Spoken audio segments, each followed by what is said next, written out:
es de sacar el chuki, decimos acá en Sonora, o sea, la esencia, las enseñanzas que tenemos que rescatar. Cuando instalamos este evento, dijimos, queremos rescatar los hechos históricos, las luchas que han desarrollado nuestras compañeras y compañeros actualmente, que se ha escrito sobre ellos, por lo cual agradecemos a los compañeros que estén acá, precisamente con ese objetivo, realizar ese rescate de las enseñanzas, después de lo narrado y análisis que han hecho en parte los compañeros. Queremos en esta última parte ver qué nos deja este evento, este encuentro que, adelanto, ha sido muy provechoso. Lástima que otros compañeros asistentes no hayan podido venir, pero lo importante es la reflexión que hagan nuestros compañeros expositores y todos nosotros colectivamente sobre esas luchas tan importantes que se dieron en el pasado inmediato en México, y traerlo ahorita, actualmente, cómo debemos desarrollar todo el pueblo de México y los trabajadores principalmente esos objetivos que se dieron, que lucharon ustedes, pero ahorita en la época moderna, con la situación actual, cómo pensamos nosotros que deberíamos desarrollar esa lucha tan valerosa, tan importante que se dio, y cómo la haríamos actualmente. Ese sería el punto a reflexionar, para pues que sea la cereza del pastel, por decirlo de alguna manera, de este evento, para darle mayor realce a este evento. Son los compañeros, yo no sé, yo diría en orden como se presentaron, primero Héctor, después Lugo, Esquivel y Chelis, y si hay necesidad de otra segunda ronda, pues la hacemos, ¿no? Yo creo que vale la pena esas reflexiones, y yo creo que así empezaríamos, Héctor.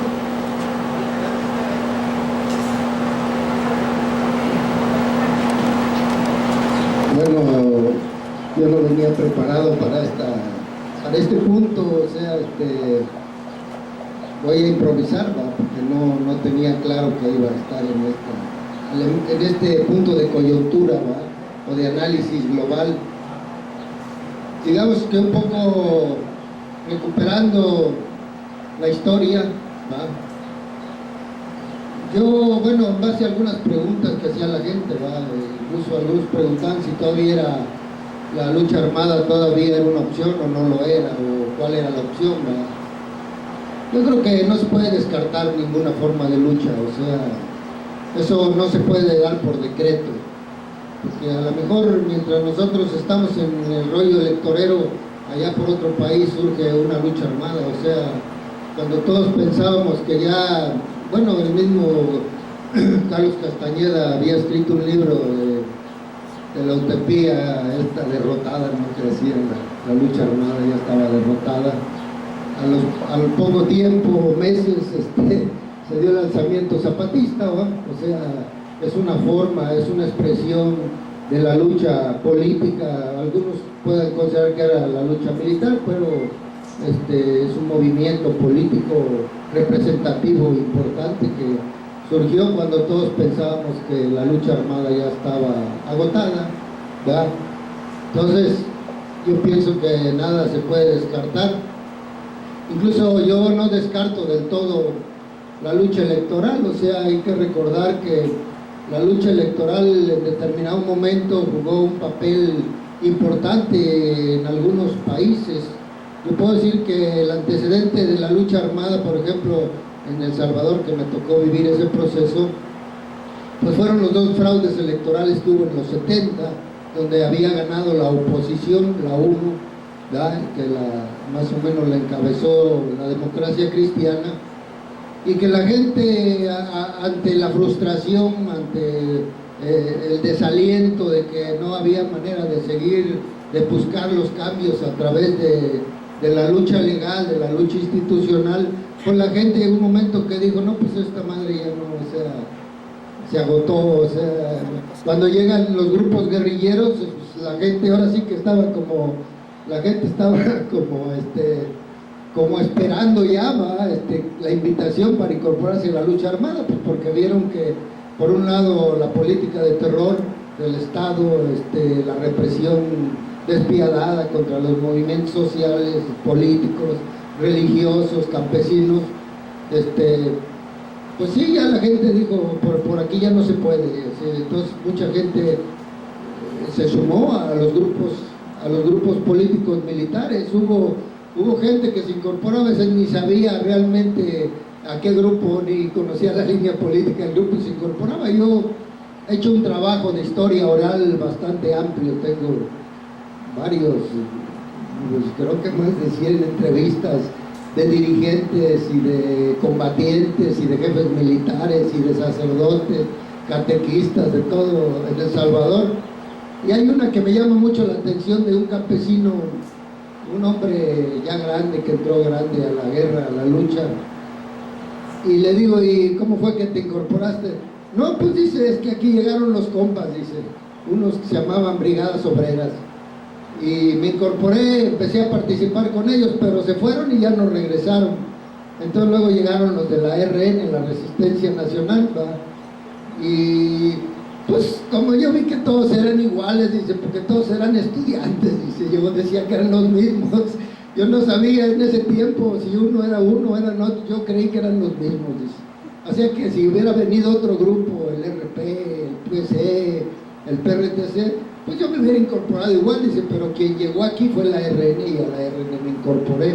O sea, digamos que se puede pensar que para ser revolucionario hay que tener un gran bagaje político, una gran cultura, y no, o sea, pues los creyentes, yo ayer di una ponencia y dije que los creyentes a veces han mostrado ser más consecuentes y más revolucionarios que, cual más que se dijo, pues ultracomunista, ¿no?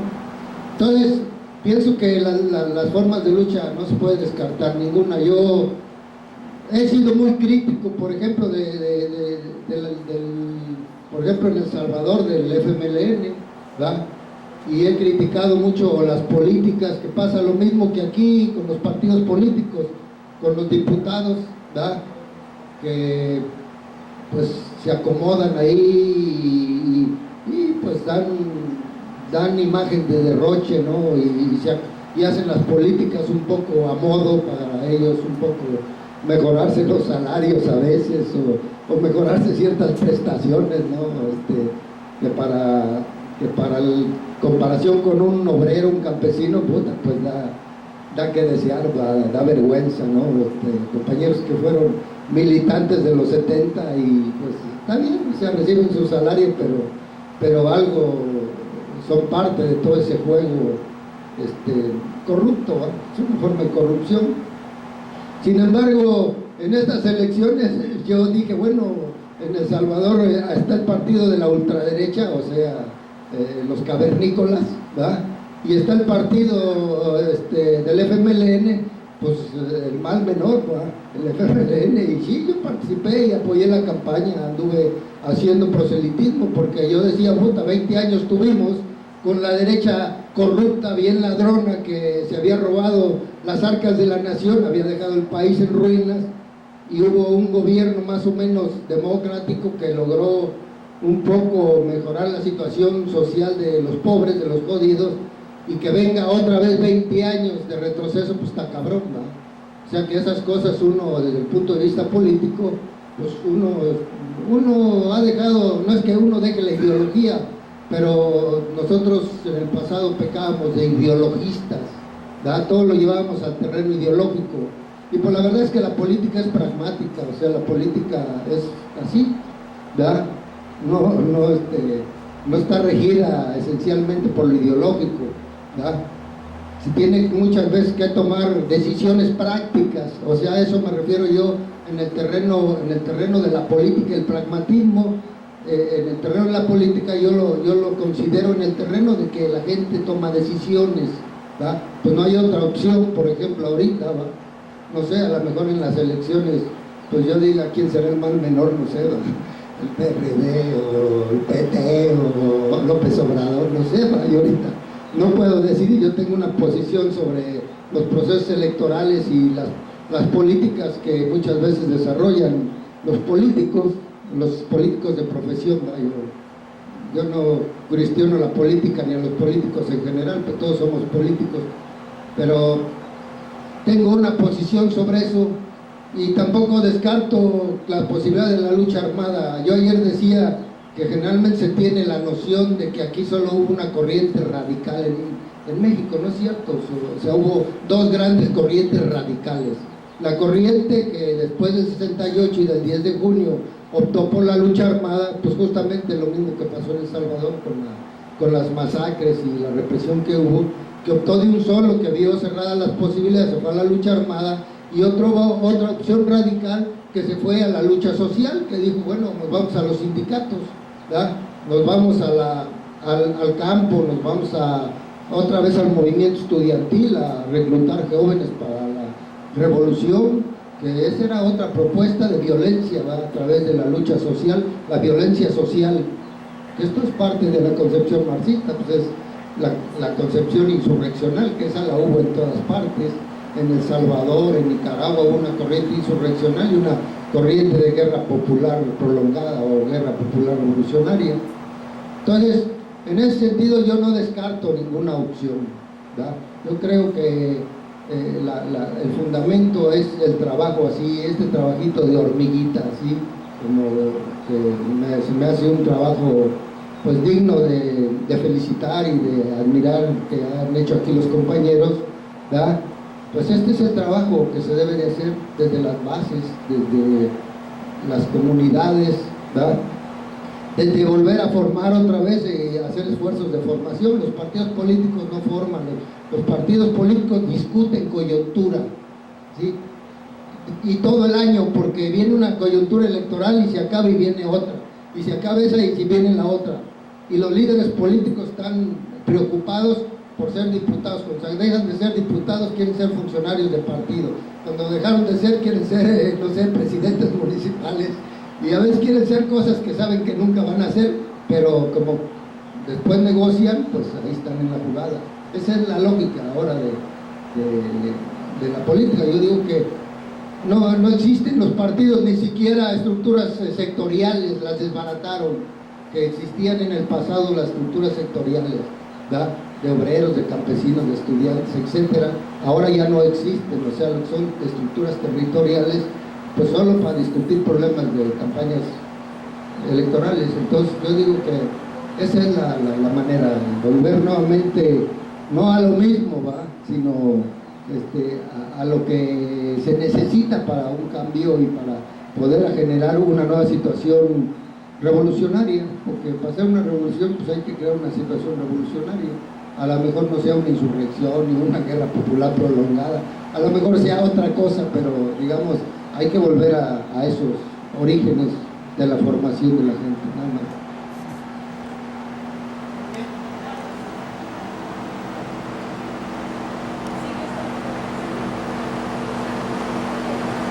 Bueno, mientras haya pobreza, mientras haya injusticia, mientras haya desigualdad social y clases sociales, habrá lucha revolucionaria.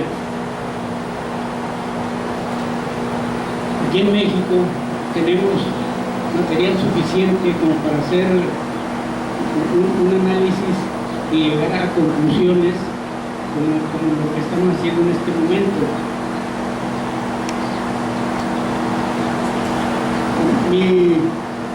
Mi propuesta, mis conclusiones, mi conclusión en este caso es la creación de una izquierda revolucionaria auténtica. Esto lo traigo, se lo voy a dejar aquí a los compañeros por escrito, porque creo que me llevo un buen rato. pero es simple y sencillamente seguir en la lucha, y desde luego porque aquí los compañeros de la Casa del Pueblo, profesor Arturo Gávez, nos están poniendo una muestra de que podemos seguir adelante, tenemos que seguir luchando. Entonces hay que hacerlo, hay que seguir luchando. Porque si yo digo, no, yo no quiero saber nada de las cuestiones revolucionarias, de la lucha revolucionaria, si yo me hago un lado, los demás compañeros lo van a seguir, lo van a hacer. Los demás compañeros lo van a hacer, entonces vamos a seguir con los demás compañeros adelante. Entonces, mi propuesta es esa, mis conclusiones, en este caso, mi propuesta es esa, la construcción de una izquierda revolucionaria auténtica. ¿Cómo pienso que se pudiera hacer esto? Se lo voy a dejar por escrito a los compañeros. Y bueno, pues adelante, compañeros, hay que seguir adelante, hay que seguir en la lucha. Que si hay o no hay condiciones, claro que hay condiciones para seguir en la lucha. Hay condiciones. Las condiciones objetivas existen desde siempre. Las condiciones subjetivas es lo que estamos tratando de crear aquí, y es lo que vamos a seguir tratando de crear en el futuro.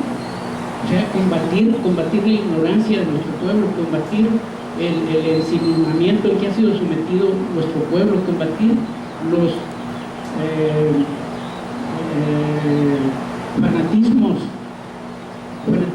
religiosos, fanatismo político, fanatismo deportivo, sacar a nuestro pueblo de ese letargo a que ha sido sometido durante tantos años. Esa es la lucha que nos espera, que tenemos que seguir dando. Esa es la lucha armada. Ok, estamos de acuerdo en que no hay condiciones en esta época, en esta etapa de la vida de los mexicanos, no hay condiciones para una lucha armada.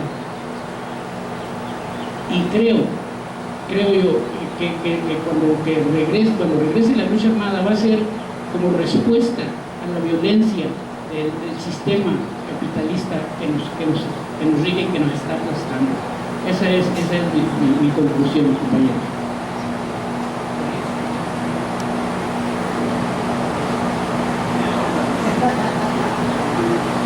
Bueno,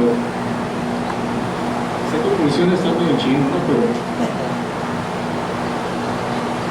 Pero yo creo que vamos a tratar de reflexionar brevemente. Bueno, algunas cosas. Primero,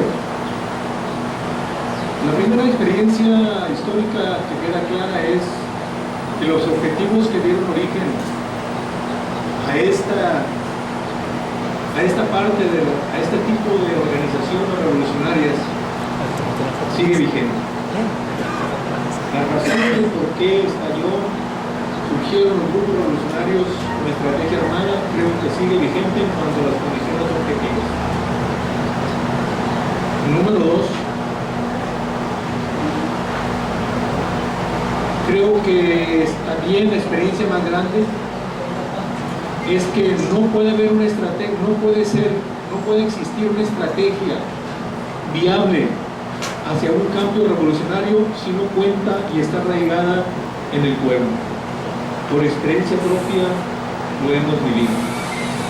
Y por experiencia propia, en nuestro paso por las organizaciones sindicales, particularmente en ferrocarriles, en el caso mío, nos ha enseñado que una estrategia revolucionaria sin la participación de la clase obrera en general del pueblo está condenada al fracaso. Tercera experiencia, que urge que quienes se propongan llevar a cabo, nos propongamos llevar a cabo los cambios, las transformaciones, tendremos que hacer un estudio, estudiar los cambios que se han operado en la sociedad contemporánea desde la segunda final del siglo XX ahora han transformado radicalmente la estructura y la dinámica de las clases sociales. El sistema económico capitalista mundial se ha modernizado, entre comillas. El desarrollo de sus fuerzas productivas han sido tremendamente aceleradas y ha provocado cambios profundos en las clases. Ya no tenemos la vieja clase industrial, por ejemplo. Hoy tenemos nuevos segmentos, nuevas expresiones de clase obrera. Yo creo que la gran experiencia que nos queda también en este terreno es, tenemos que hacer un estudio de las transformaciones que el capitalismo está experimentando y su impacto en las formas de conciencia y relaciones sociales, porque sin ello no se pueden definir algunas tareas. Y la última en particular es el rescate de la historia. La historia, no la historia general, la historia es una ciencia social. La historia escrita desde quienes participaron, la historia escrita desde abajo, por decir algo. La versión popular, la versión de los vencidos, se tiene que hacer. Y en el caso particular de la experiencia de los grupos armados, sobre todo en particular del periodo que va del 65 al 73, 74, con la fundación de la Liga, es el periodo más oscuro, salvo el caso de los grupos de madera. Todo ese universo de pequeños grupos que surgieron durante este periodo son experiencias que no están trabajadas. Yo creo que la historia de esta parte tendrá que hacerse. En lo particular estoy hablando. Yo creo que aquí el trabajo de rescatar las biografías, como lo ha hecho el compañero Chelis, que es muy importante. También hay que rescatar las gestas cotidianas de las luchas que dieron estos pequeños núcleos. Y sobre todo, la historia de las luchas sociales de este periodo. Porque yo creo que en estas historias, articulados a los cambios mundiales, podemos vislumbrar las tendencias y las fuerzas que empujen hacia la transformación, porque yo en lo personal estoy convencido de que el socialismo sigue siendo históricamente la alternativa para la humanidad. ¿Qué tipo de socialismo? Eso los pueblos lo van a definir. Y en aras y en justificación teórica lo que digo, como le digo a otros compañeros, es que no nos desesperemos. El capitalismo es históricamente nuevo. Si vemos a partir de la experiencia del modelo de la civilización romana o mediterránea, el esclavismo duró miles de años.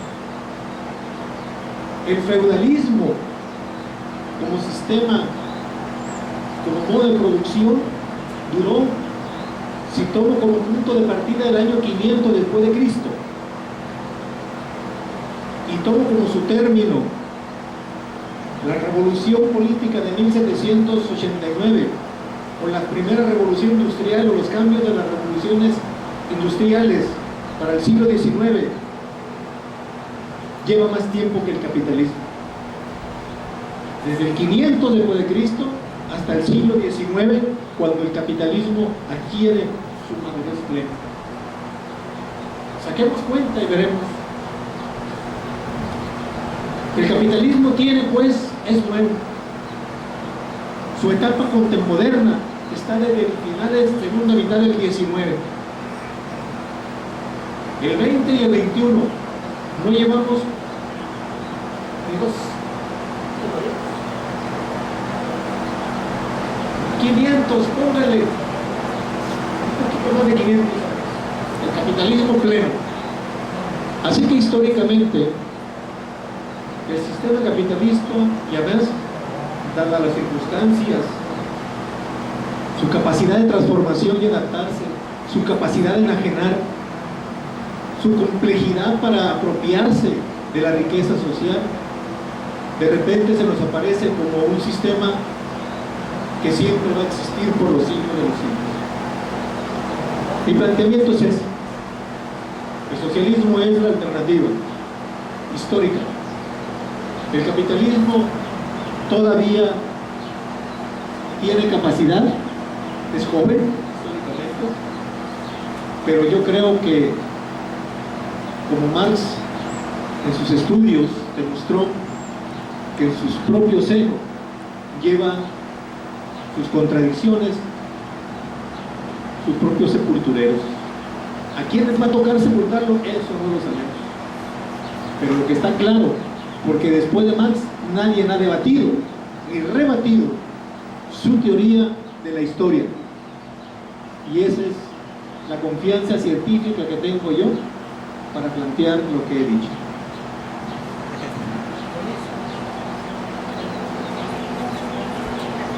Pues por el mismo camino. Yo este año, el 14 de agosto, cumplo 50 años de militar en las filas comunistas. Primero en el Partido Comunista Mexicano, después la guerrilla comunista, el exilio comunista, de regreso de Cuba otra vez al Partido Comunista, luego el Partido Socialista Unificado de México, que mantenía la hoz y el martillo, y después en pequeños grupos y círculos, clubes comunistas hasta lo actual. Ya tenemos 5 años queriendo rescatar algo de lo que fue el Partido Comunista Mexicano, pero renovado. Y hoy, cuando menos, tenemos ya 3 años de haber constituido esto que traigo en la camiseta, que se llama Movimiento Comunista Mexicano. De 1 año y medio a la fecha hemos hecho ya 86 boletines, 1 por cada semana. Y la tarea principal de los comunistas, como fue la de Marx, Engels, Lenin, es la de realizar el análisis concreto de la situación concreta. Eso se traduce como el estudio, investigación, reflexión y análisis de cómo opera el sistema capitalista que queremos destruir. Si no sabemos cómo está el enemigo, pues entonces no sabemos cómo lo vamos a derrotar.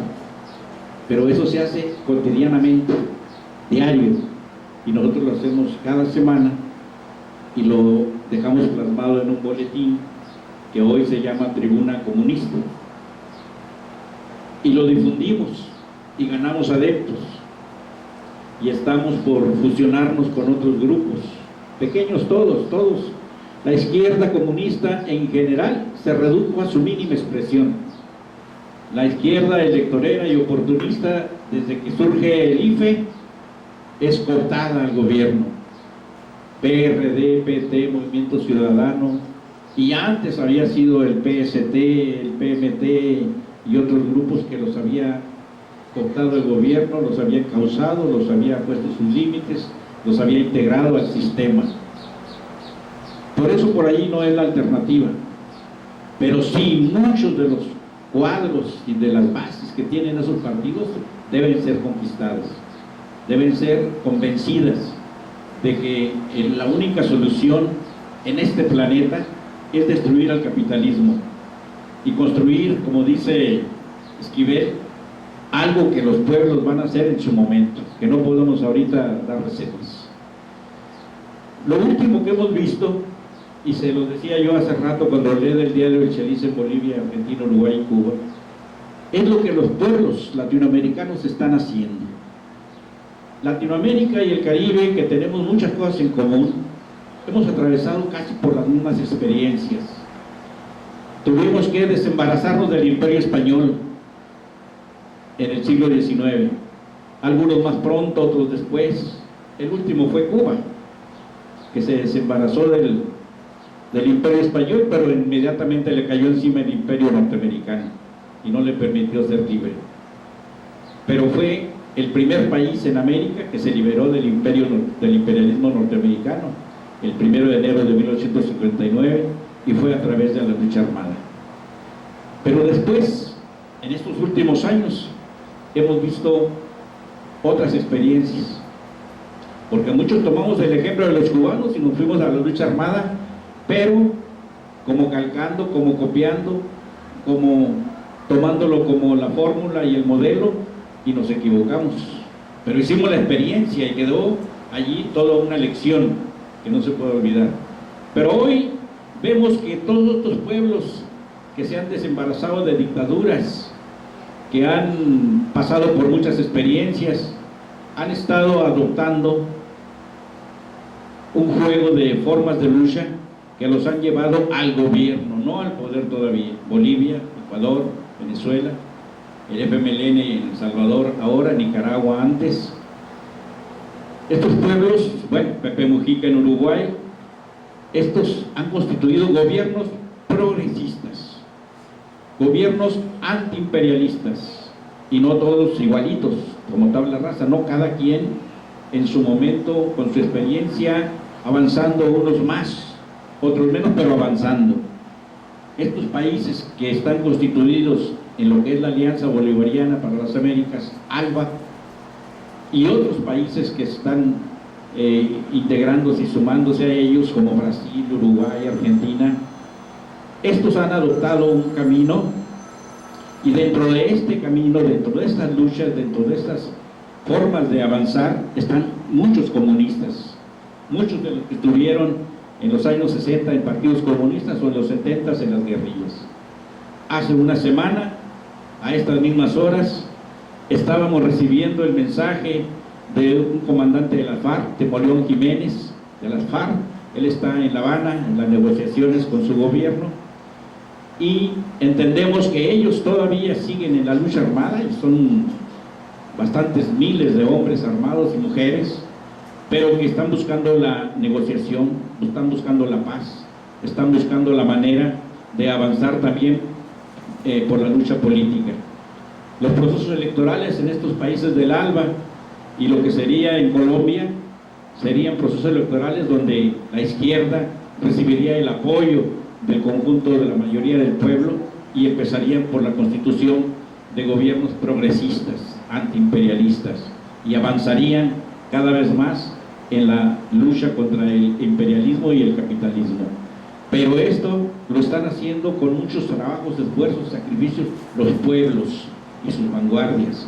Los partidos tradicionales demostraron no servir para esta tarea y están avanzando otras organizaciones. Evo Morales, por ejemplo, constituye el MAS, Movimiento al Socialismo, sin que nadie les haya dado una receta previa ni nada, sino con la experiencia que tenían, constituyeron el MAS e hicieron que ganara Evo Morales la presidencia.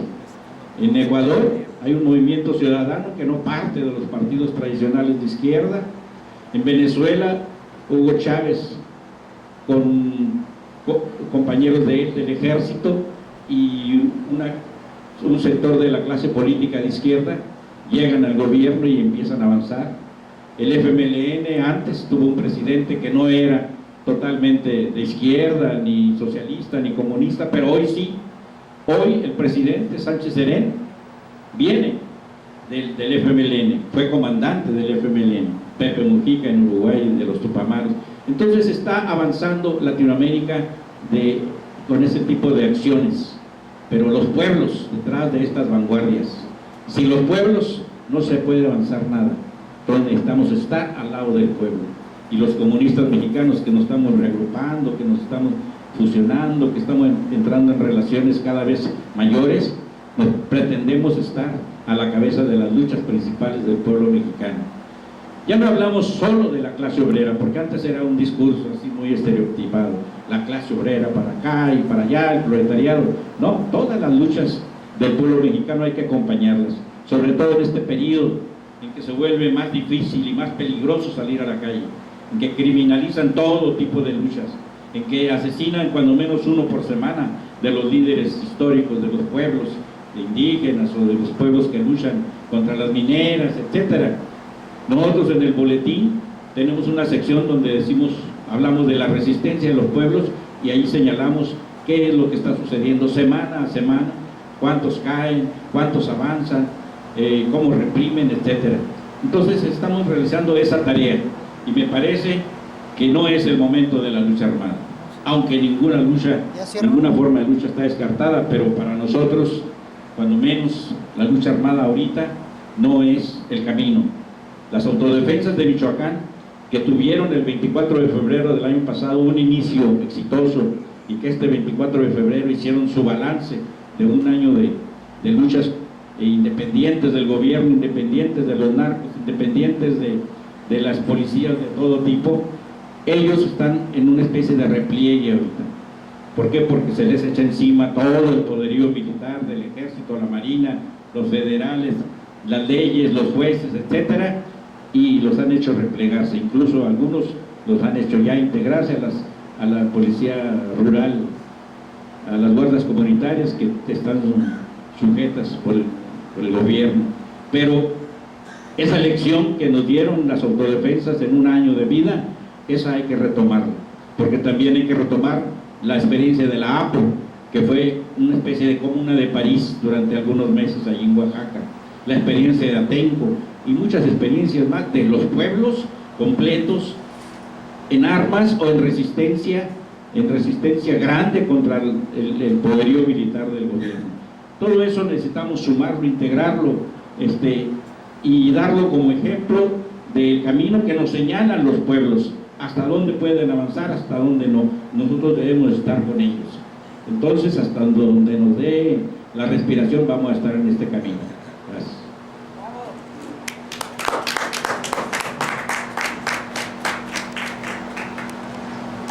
Nos atrevimos a abusar un poco de nuestros compañeros ponentes porque sabemos de su compromiso. Si nos fijamos, los compañeros no son simples escritores de la historia, son protagonistas, son compañeros que han estado ahí en el frente de batalla, son compañeros que han luchado y que han incluso puesto en peligro su propia vida. Por eso dijimos, vamos a solicitarles un plus sobre una reflexión analítica muy profunda sobre lo que han escrito, lo que han recopilado a través de su existencia. Por eso dijimos, vamos a todavía a sacarles un poco más de jugo a nuestros compañeros. De esta manera queremos agradecer a Héctor. Héctor viene desde la Ciudad de México a exponernos sus experiencias, sus libros, sus aportaciones. Son valiosísimas. Hay que estar pendientes de lo que siga escribiendo Héctor, yo creo que es valioso. Agradecemos también al compañero Lugo. Nosotros decimos la historia viviente de un gran ejemplo de hombre luchador, de luchador social, que aquí lo tenemos fuerte todavía, que bueno, puede aportarnos muchísimo todavía a la lucha revolucionaria del pueblo. Hay que programar otros eventos de este tipo para que el compañero siga aportando. Yo creo que su mayor esperanza es esa, seguir aportando principalmente a los jóvenes, ¿no? El compañero Chelis, que aparte de guerrillero es un gran difusor, divulgador de la lucha revolucionaria en México y también de América Latina. Yo creo que el compañero ha contribuido bastante al esclarecimiento de muchas situaciones. Compañero, hay que seguir escribiendo, hay que seguir hurgando en la historia reciente para seguir aportando. A mi carnal, pues hay que seguir investigando. Estamos puestos a seguir colaborando en ese trabajo que estás haciendo y que seguramente va a aportar muchísimo a la historia, a la nuestra, a la que estuvimos ahí cuando éramos más chamacos, y que va a contribuir junto con los demás microhistorias a conformar la historia plena del movimiento revolucionario moderno en México. Yo creo que en esa parte hemos cumplido en este evento, a encontrarnos, a poder entre todos nosotros pegar esa visión sobre lo que ha pasado. Yo, a nombre de los compañeros de la Casa del Pueblo, del Colectivo Liberación, que estamos muy agradecidos, igualmente ustedes, antes de pasar a compartir un modesto alimento que prepararon las compañeras Panchita y Ana Lidia y Karen, también estuve contribuyendo, son parte de la Casa del Pueblo. Vamos a compartir un ceviche de soya sano, saludable, de trigo, perdón, de trigo.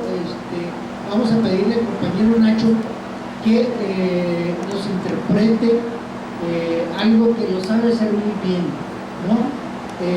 También la divulgación de las luchas de los compañeros en Chihuahua, principalmente con su lira, con esa capacidad que tiene el compañero Nacho de expresar también la historia cantada, ¿no? Como un juglar moderno, como un juglar revolucionario, compañero que viene también desde Torreón, hay que decirlo, viene desde allá a construir junto con nosotros, a volver a revivir esa historia tan importante.